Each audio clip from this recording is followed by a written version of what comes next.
Recently, I had the opportunity to sit down with Tom Fafinski. Tom is one of the legal minds in the managed services space. And so when he gave me the opportunity to stop by his house and talk about legal goings on in our industry, I definitely took him up on the offer. We talked a lot about the case that's happening in Sacramento where a MSP is being sued by one of their clients for a security related incident. So please, why don't you come on this ramble with us? So Tom, thank you for being on the video today. I really appreciate Oh, it. absolutely. We've done a Thanks lot for of having me. we've done a lot of work together, and, Yeah, and it's been a while since we've been in the same place. yeah, So thanks for inviting me into your home to have this conversation. yeah, All right, so today we're talking about the case in Sacramento. I want to talk a little bit about the case and get your expert yeah, legal opinion on it, and yeah, then I want to talk a little bit more about kind of what our MSP friends in the industry can do to prevent this from happening to them, because I'm yeah. sure there are plenty of things that they can do. There are. And being that I'm not a lawyer, but you obviously are, I want to get some like actual legal opinions versus like kind of because I like to deliver legal content from a business owner to business owner level, but you're a lawyer, you know what you're Yeah, talking about. yeah, So why, if you wouldn't mind, would you just kind of tell me a little bit about the legal realities of the case and the things that you've seen so far? yeah. So the way the lawsuit works is normally the parties will talk before a lawsuit is filed and see if they can get the case resolved using insurance money or just regular cash. But it takes the form of called a demand letter. And if the demand letter is unsuccessful, then it's, hey, here are the consequences associated with not settling. And the consequences start with filing of the lawsuit, which is a complaint. That's what starts the lawsuit. What then happens after the complaint is the defendants each respond to the complaint, admitting or denying what's going on. Land Tech, who's the defendant here, Mm-hmm. will likely have an insurance carrier involved. Based upon my review of the complaint, I would be surprised if insurance wasn't involved. So that's what will end up happening. The backup vendor will also likely have an insurance defense lawyer involved. So they probably won't have to pay very much out of pocket, maybe $10,000 on a deductible. Sure. But what it really is it's like, hey, we're serious. The law firm is saying, we're serious. We're going to go to court. Now, the law firm is representing itself. So that tells me that they're serious, but they're not so serious that they've gone to somebody in the industry, the technology industry, and said, we want you to represent us. So when Sure. somebody's self-represented, that's a lower investment of time. And all we know right now is the complaint, and it made a big splash Right. Of in course. the space. I mean, I've I heard it from you. I've heard it from some of the magazine providers, channel providers. How many times have you heard about it? Quite a few, and I heard about it, a couple weeks ago. It was right around the end of February, and I was like, okay, well, this will be interesting to watch. And then it was kind of quiet, and all of a sudden it flared up again. And I was like, that's why I created the first video, and I emailed you right away. I'm like, hey, can we have a conversation about this? Yeah, Because like all of a sudden it was a thing, and in the peer groups, I hear people like they're like worried about what's going on. And I said, well, let's get some legal experts to yeah. talk about it, right? So It's it wasn't so surprising for me. I'm surprised it hasn't happened sooner. sure, There are a lot of folks that do business on a handshake, and they're like, hey, you know what? That's just my mantra, and I want people to know that they can leave whenever they want to leave, and there's no, it's not this big, contractual arrangement between us.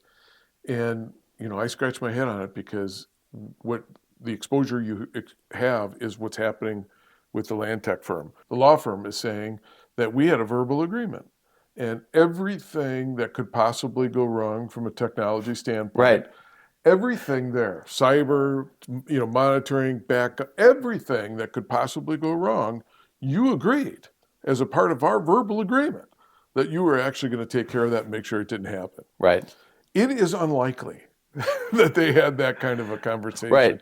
Now, I'm not saying that it's not possible, and I don't know anything about the facts and circumstances of the actual case. Just looking at the pleadings and my opinions on what I'm seeing, so Mm-hmm. I could be wrong on that. Maybe they did go through all of those items, but the fear that I've always had is, hey, if you go in and do a handshake deal with somebody and they have a phishing deal, like, well, you agreed that you're going to train our employees Right. on anti-phishing. Like, well, where was that said? Right, exactly. Yeah, it seems unlikely that you would have had that detailed level of conversation. And just think about when you're a kid, you play the telephone game. Like you and I could have a conversation, and I could say, "I'm going to do all these different things," Yeah, and you heard me say the words, but your interpretation of those words might be completely different, which is why you have a contract in the first place, right? exactly. And the law firm, they're not a tech firm. Right. They're in the business of, I think they provide representation to cops or Yeah, cops and I saw business liability was one of yeah, their competencies too. It's very much a non-tech firm yeah. sounding, right? So from their standpoint, they're probably sitting back there saying, "Psh, we thought they were doing all this Right. stuff. We didn't know. How would we know? Yeah, You're the exactly. expert. We're bringing you in because we don't know." Right, So exactly. now, if you're a judge, Adam, and you got one person saying, "How would we know? We just brought in this expert. We're outsourcing everything. They told us what we needed to do, and so we're just listening to what they say." And then the other side said, "Well, we didn't agree to this. We said we would do this and this and that." Judge is going to sit back and go, "Well, if I'm going to give the benefit of doubt to anybody, it's going to be to the non-expert." Sure. It, because if there was something that they should have done, then maybe the expert should have said, "Hey, you're not doing this, and you ought to. Here's a serious letter saying, you've said no to this, or where are those correspondence?" And maybe there are letters that say that. What would a judge say about the fact that this is a verbal agreement and it's a law firm participating in a verbal agreement? That for me it was kind of a weird situation too, where I was like, what's a law firm doing accepting a verbal agreement as a course of doing business for something as critical as technology? Yeah, that's a great question. And it's everything I say here on the parties' motivations and stuff, totally speculation because I don't want to get sued for Me either. for Me either. libel, so because I really don't know. Right. But if you're a law firm, you're like, hey, I don't know what the terms are. We're just going to set forth what we think the terms are, and why would you want to have certain things excluded if you have the benefit of being able to say, hey, this is it. Now, interesting. I went through the complaint. Very first thing they talk about is negligence. So what does that do? That triggers the liability insurance policy for the company. Hmm. Next thing they do is they attack the owner of Land Tech. And I think his name is Berg, and they're going after Berg as an individual and saying, "You did." So what is that about? Well, the owner has probably got some cash, maybe has an umbrella policy. As an individual, it triggers the umbrella policy. Oh, sure. Acronis, I don't know what they did wrong. I mean, I can't make it from the allegations of what they did wrong. Could you? Well, from what I understand is that the backups were deleted, and maybe there should have been some safeguards in the backups that to have not been deleted. Something like that was the case. I think from a Cronus's perspective, technologically wise, I don't think they did anything wrong. Yeah, But again, again clearly a firm that doesn't seem to have they clearly are not technical people, right? yeah, So I think they're casting a wide net, yeah. if you ask me, at least from my opinion, anyway. And they're a stranger to the relationship. They have no. It didn't look Right. like they have any contract with the law firm. So Yeah, I mean, it's just like any other MSP bringing on any other cloud vendor, and you bring on a cloud vendor right. and the MSP and the cloud vendor have a relationship, but the cloud vendor doesn't have any relationship to the end client, which is kind of again where that contract comes into play, I would think. Right, right. So I think that's probably an attempt to try to trigger insurance coverage or some sort of contribution to an eventual settlement. But again, speculation. I don't know. Maybe they do have some more facts there that I'm not seeing. But that's what I saw first: negligence. Then secondly, the backup, and it's very brief. It's breach contract against Landtech, and that's it. So you asked about now to the breach contract. You asked about what about verbal agreements? They're every bit as enforceable as a written agreement. Sure. Okay. It's just really hard to interpret what the terms are. Like if you and I agree to, you're going to buy this pullover, this fleece, and we $10 and we shake on it, totally a deal. Sure. Okay. But it doesn't talk about the extent of the terms, and so you may have a vision, like you were talking before, that the terms included. Well, it wasn't just the fleece, Tom, but it was the shirt underneath the fleece, which is probably worth twice as much as the fleece. Right. Right. So it's stuff like that. The verbal is just harder to prove. It seems odd to me that you would take a relationship as complicated as MSP and end client as a verbal, especially at any size, right? It's one thing if it's an MSP and a 5-person, smaller organization with a very uncomplicated need. I mean, still not a great idea, but it's definitely less risky, at least for the MSP, to do a verbal there too. Absolutely blows my mind how often I see it too. There are so many MSPs that don't have a contract. They call me and they say, Tom, I want to do an MSA. I understand you got a really neat program for tailoring it for us and all that stuff. And I talked to them about the investment and how they're going to recover the investment with like automatic price increases. And I think it's really important to memorialize what you're not including as a part of it, which I think Land Tech probably wishes they did. Even if it were like a separate writing, and maybe they did. Maybe there's a separate writing that says, you said you don't want multi-factor authentication. Oh my God, please. Consider just saying no to a customer that won't do MFA. Right. I get it that 5 years ago, everybody said no to it, but that is like the easiest protection. But some baseline protection, I would have stopped it here, I think. Let me ask you the question here: is if they would have had a reasonably well written MSA, maybe not a perfect one, but a decent one, do you think that would have stopped the lawsuit, or would they have simply made it more clear about the liability limits and those kinds of things? Yeah, so I think that depending if you did an MSA with one of the good players in the industry. There's a few of us that really get this industry, and if you did it there, I think you'd be pretty darn well covered. Okay. You'd have like memorialization that certain services were declined. I like it better where rather than declining an agreement that we're declining the services, I like it that here's what was offered, here's what you said yes to, here's what you said no to, and I like it from a liability perspective, but I also like the idea that every time you do a periodic business review, they're going down the list of things they said no to. I was like, I said no to multi-factor authentication, right, or offsite backup, or cloud backup. I said no to it. Maybe I shouldn't be saying no to that. And so I like it from that standpoint. But I think under most it would be a contained issue. Right now, who knows what the hell's going to happen with these folks, because it's the Wild West. It's whatever anybody says is is a potential liability, and the law firm can say, I thought this and I thought this and I thought this, and while you might get more accurate information from the tech people who understand what was really agreed to, if you're sitting on a jury, or if you're a judge and a jury trial was demanded, who would you side with? The person that doesn't get tech and hired somebody to bring it in and then didn't get the information that they said they needed? right. Or the person that said, no, we intentionally decided not to do this stuff? I wonder if, I presume this is the case, and correct me if I'm wrong, but I would think that a lot of this is going to shake out in discovery too, right? Where they're gonna subpoena the email records and all of those kinds of things, and you'll be able to see some of the communication back and forth. Obviously, we won't see it because we're not part of the case, but I have a feeling there's more to it than what we've seen. Obviously, That's right. That's right. And I have a feeling that mistakes were made on both sides, and I do hope they're able to come to an equitable solution, because it kind of stinks for both of them. It does. But when you mentioned that on the like you just using multi-factor as an example of like you should probably walk away if they're not willing to take a multi-factor. I actually like. Are you with me on that? Oh, totally. I'm Okay. I'm actually to the point of saying, if you won't take my entire security suite, I don't want to be a client. I don't want you to be a client of mine, right? I don't want the risk. I don't want the risk for you, and I don't want the risk for me, right? I don't want. That's just that risk profile is far too high, because it's hard enough to manage cybersecurity with your full stack, let alone a partial stack, and let alone if you have somebody deliberately targeting you. I mean, good luck, right? It's no. I'm at this point. I'm saying no. You need to do full security stack or bye client. I just don't think it's worth it. So you were asking about what would happen if you didn't use one of the good MSP lawyers out there.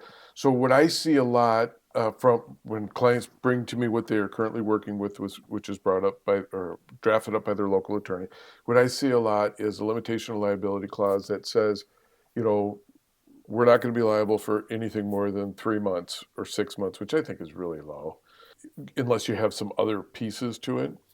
Nothing about liability associated with, like, I want there to be zero liability associated with any service that was offered but declined. Sure. Yep. I want zero liability with any service that was offered but delayed. Okay. I want protection from liability for third-party criminal conduct too, Okay. which is Legitimately all of this stuff, all right? of this stuff is correct. And so why should you be liable for the conduct of a third party who's engaging in illegal activity? I mean, you're there trying to protect against it, but it isn't a guarantee. Right. It's like we're going to do the best, but I'm not coming in here saying nobody should be going in and saying I am your cybersecurity guarantor. I guarantee you will never have an incident if you're with me. There Right. will never be a breach. You can't do that. Right. So, and our pricing doesn't reflect that type of insurance policy that essentially is being offered in that scenario. Um, Most of what I see is that they don't open up coverage for their errors and omissions or their own cybersecurity. So that I think is too bad. I mean, it's really beneficial to the insurance carriers who are collecting premiums and not having to offer these services. But I do think that if you're really good at drafting this stuff for MSPs, you will include a provision that says, in the event that you incur damage and we have liability insurance to provide coverage for you, your limitation of liability isn't just 6 months. It's to the extent of our available coverage if Okay. there is some. So now you're a judge and you're sitting there going, okay, 6 months. This law firm had a cataclysmic loss, right? Under most limitation of liability clauses, they're only allowed to collect back 6 months of their fees. Now, Sure. in this case, it's not going to be the situation because there isn't Right. anything out there. Limitation liability is unlimited, Yeah, right? that's right. I And I mean, guarantee you, when they talk about the limitation of liability, the law firm will have a very good understanding of what they knew the limitation of liability was going to be. But if it's 6 months, that's not very much money compared to what looks like a seven-figure potential loss or probable loss for the law firm. You have this policy sitting out there, and let's say Land Tech did do something wrong. sure. I mean, I serve an MSP market, and I like to think that I'm going to go to bat for the MSP, but it's possible that they actually screwed up. Right.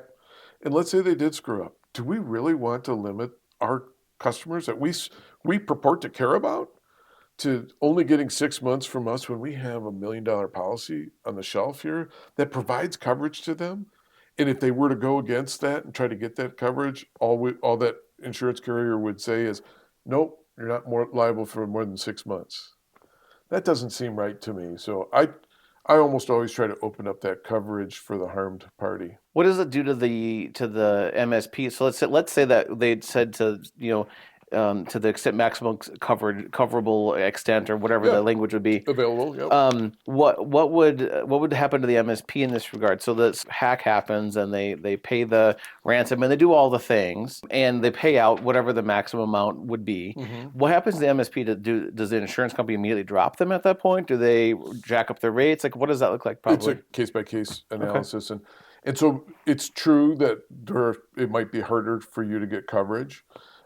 If you're working with a reputable MSP lawyer, you will not be paying any ransom. I mean, your contract should say we pay no ransom, Right. and I don't think that an insurance carrier would likely go in and pay ransom unless it was good for the insurance carrier to do it. Sure. Like we can limit the damages for this law firm if we just go in and do this piece and fix it. But your rates likely would go up. Hey, if you're not going to use the insurance anyway, Yeah. and maybe you shouldn't be in that business if you didn't, if you made that kind of a mistake and couldn't fix it. Right. My mind initially went to the idea that this is probably some sort of a like monitoring plus maybe like time and material stuff in an agreement. That's how I kind of read that to be like look when you're talking about they made some assumptions and whatever else. If it's just some minor agreement and it's not really like they're even full managed services agreement, I'm not sure what they could have reasonably expected. But again, such a complicated relationship and a bunch of like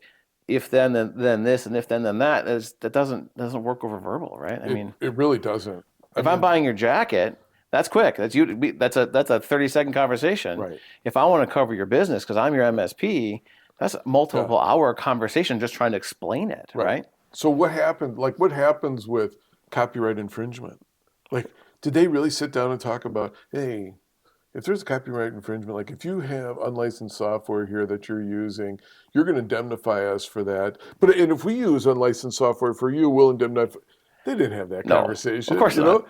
or maybe they had the liquidated damages clause provision in their verbal agreements. If you hire one of my techs, you got to pay X dollars. I doubt that they talked about or force majeure. Hey, if there's a pandemic, Right. we're relieved of further performance until the pandemic thing resolved. I bet you they didn't talk I'm about that sure not, piece. right? It was probably, hey, you're going to you're going to help us with our technology. Yep, I'm going to do Yeah. that.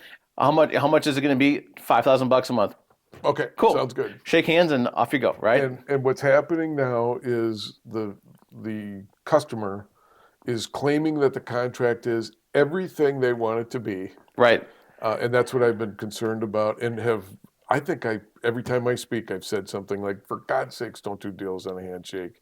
It's just too complicated. You can't do it anymore." I'm not hearing any of the MSP legal folks say that handshake deals are a smart thing. And not that they've ever been, but especially now, right? Yeah, 10 years ago, yeah, maybe. Like, yeah, I mean, there's still going to be some issues, but now for sure not. If the cybersecurity landscape was half as scary as it is today, I still wouldn't want to do it. right. All right. So, with all of this stuff, we talked about a number of different pieces about the case. Let's shift over to giving some clear recommendations for our MSP friends that are wondering, like, can this happen to me, right? So, Right. what are some of the core things that you would recommend an MSP have in place to at least minimize the risk? Yeah. So they really should have the MSA, a written, clear MSA that talks about the boilerplate terms, the liability thing. I think it's important to have a separate document that identifies the things that you are specifically doing. Mm-hmm. Now, whether you use that document to talk about the things that you've recommended but are excluding, or you use a separate document that says, we're recommending this, even if it's a letter. The letter says, hey, we recommended that you do, or we'll use multi-factor authentication. We recommend that you use multi-factor authentication because it's two forms of identification, the password into the system to begin with, and that's verified through a separate, your cell phone or smartphone, something that's totally separate and it's individual in front of you. And because of that, we can really fight cyber breach opportunities. Mm-hmm. And so we're recommending that you do that. I don't care if they sign that. If you send them a letter and you discuss all the ramifications associated with it, and you can prove that it went to them, it doesn't have to be a long explanation, but Mm-hmm. explain to them that it's a meaningful waiver of what they're giving up. I think that's a good thing to have in place. The idea of I'm too concerned about having a long contract that explains everything that we're doing. I'm too concerned about that interrupting the sales process. Mm-hmm. I think you got to stay away from that piece. What I've seen in the industry and what I like to recommend to people from from a business owner education is have a very clear MSA, talk about the relationship that we're going to have at a very high level. Mm-hmm. And then everything that you do is a separate statement of work or attachment or whatever else. And there's a number of ways to do it, but that's essentially what it sounds like you're saying, right? Yeah, yeah, and I think you can get away with you can say cloud services backup, and you might even identify your vendor. I don't know that I'd identify the vendor Yeah, I probably wouldn't. because then you're kind of stuck Mm-hmm. with that. But you could say that I think people know what that means. Right. I don't think you have to go into a big long definition of that. So you can make it shorter on some of these simpler terms. Like help desk is you can be a little bit nebulous with help desk, which is general questions and answers type Mm-hmm. of thing. And you don't have to go into a long. I've seen help desk definitions that are this long, and I don't know that you really need that.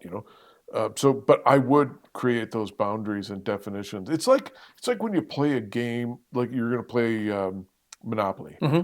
and you're playing with somebody that's never played before. There's a set of rules there. Mm-hmm. Let's just go through the rules, and whenever you have an issue like, well, I don't know that you can do that. Well, let's go look at the rules and let's Right. see what they say. Yep. That's what a contract does. Exactly. Yeah. There are rules to a game between two adults. Yep. And you read it and you say you get on the same page and then you move forward, right? Right. When someone says, "Well, I don't think you should do that," and you say, "Well, in the rule it looks like we shouldn't do that, but we should do this instead," and then you have that conversation, Yeah. and then you just move on, right? Yeah. The other thing I think is a really good practice is to recommend, not requiring, but recommending that the customer secure cyber insurance. I think that's a good thing because if I said to you, you need to get cyber insurance, you're the customer and I'm the MSP, wouldn't that kind of in your mind go like, well, why would I need cyber I insurance. might, yeah. And so then you have that conversation, and then when the law firm sues you and says that you're supposed to do all this stuff, I go, well, if we're supposed to do all this stuff, then why did we recommend that you have cyber insurance in the very contract Right. that we went through? Yeah, I like the call out to cyber insurance because when I talk to MSPs and just kind of tell them a little bit about the kind of the legal side of the world, I tell them that they should probably have a little call out in their MSA around, if unless we have something written down that says we're in charge of your cybersecurity at all, we have nothing to do with it, right? Would that be I mean, it sounds similar to your cyber insurance clause. Like, would that be something that would be reasonable to have in a contract? Absolutely, absolutely, absolutely. And this is about your value. And I think the M&A world for MSPs is going to keep going Hmm. for 6 years, 5 years. It's going to be as strong as it is now, or within give or take 10%. Hmm. So if you're looking at it saying, I'm thinking I might exit 5 years from now, if you don't have this stuff in writing and you're taking care of, it's going to show up in due diligence. It's Oh, going for to sure. impact your value. You mentioned discovery before in the context of that case. Hmm. So the complaint happens, the answer happens, and then something else happens. The defendants will be able to sue each other too, Oh, sure. based on, so the backup vendor will say, hey, Lantec, you were supposed to take care of this. And so if we're liable, you're going to indemnify us, you're going to stand in our shoes. So that will happen. And then the pleadings will close. And then they'll respond to all that kind of stuff. There might be a counterclaim if money is still owed from the law firm. Hmm. Lantec might sue on a counterclaim. But when all the pleadings, all the claims and defenses that are being stated against each other closes, they go through this process called discovery. You and I will never see the discovery. Right. It doesn't get filed absent an issue associated with somebody not cooperating in discovery.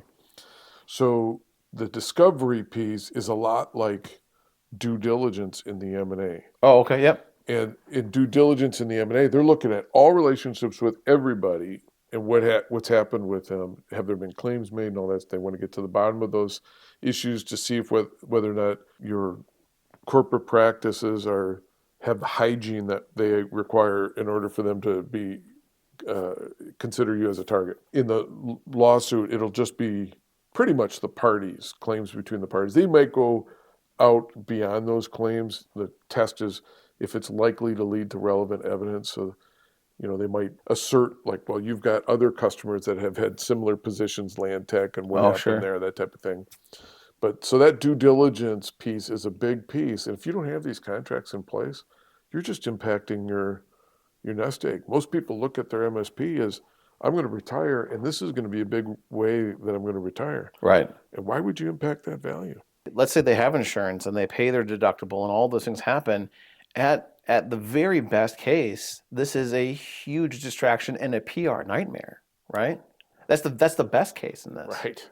I mean, everybody in Sacramento knows who Land Tech Yeah, is right for now. the wrong reasons. There was another event that happened in Texas, and I'm not remembering the name of the company, but it was like 6 or 7 years ago, and it was terrible. They served municipalities. They're still in business, barely. Okay. I believe they're working out of their house now. I listened to an interview from the owner, and he's made it through. And he's had some customers that, like, I'm going to stick with you. Quite frankly, as a customer, I would be more likely to stick with somebody who had an issue. Yeah, because they're not going to make the same They're mistake not going to again. make the same mistake twice, and they know how to handle it now if there is Hmm. an issue. But it was terrible for this guy. I think he's got 2 or 3 people now, and it used to be a fairly sizable operation. I don't recall ever hearing another client suing an MSP that's anywhere near this public anyway. Is this a thing that happens on a regular basis? Not this public. Sure. I mean, it's not this public, but it does happen. It's not. I wouldn't say it's like frequent so much that oh my gosh, did you hear about this one last week and this one the week before? But it does happen, yeah. Yeah, because as I've been talking to folks, kind of in the industry, when we talk about all these contracts and covering your legal basis and whatever, everyone's like, yeah, that's really important to do this. But it's not likely that you're going to get sued. But in the case that you get sued, you want to have all these protections in place. Is that kind of a fair way of Yes, considering it it? is. And so there's two types of cyber breach nightmares. Sure, One is a really scary nightmare, and the other one's just a bad dream. sure. Uh, what Landtech is going through, had they had a contract in place, had they had the protections that you and I have discussed here at Hmm. length, it would be a bad dream. Okay. It's only because we don't know, there's no rules there. We don't know what's going on. But the nightmare is when the breach occurs through the MSP, and that is, oh my God, devastating. Yep. So oftentimes what happens is insurance companies get involved and they resolve it in advance of there being too much publicity associated with it. Oh, sure. Presuming you have cyber liability insurance, you call your cyber insurance provider, Yeah, and they say, "Okay, everybody, close your mouth. Here's some lawyers that you're going to talk to, and we're going to get the police involved and the FBI and all those other things, and everything gets closed up in a jar as quickly as they possibly can, right? Because they right, just don't want this to be this big right. And loud thing." the first call that I normally get is from my client. Okay. So they have a breach. They're like, I don't know what to do, and they call and they say, should I tell my insurance carrier? And I'm like, yes, Yeah. you It's the should. first thing you do. So we're there. We're involved for the first week or 10 days, Hmm. and then we kind of do this handoff. The insurance companies are unlikely to hire the insured's lawyer, Right. and it's because well, they don't know us, they don't control us, Right. they Right. can't control the fees. I wouldn't work for the fees that some of them are getting paid for. But mostly they don't want Fafinski in there doing this and saying it was for the litigation when it really Right. was for their other issues. So we are involved for the first 10, and then we help the client against the insurance carrier. We're kind of like when you have like a damage claim on your house and you have the adjuster that works for you, Sure. and then you have the insurance company. Right. We're kind of like the adjuster that works for you as it relates to the insurance company. Well, I think you're also a really solid advisor as far as what to expect. Somebody who's not vested in the insurance company paying out as little as possible, right? Right. Your job is to advise your client on the best way of moving things forward, right? Right, right, and making sure that they have the protections that they contracted for. So they may have protections associated with public relations Hmm.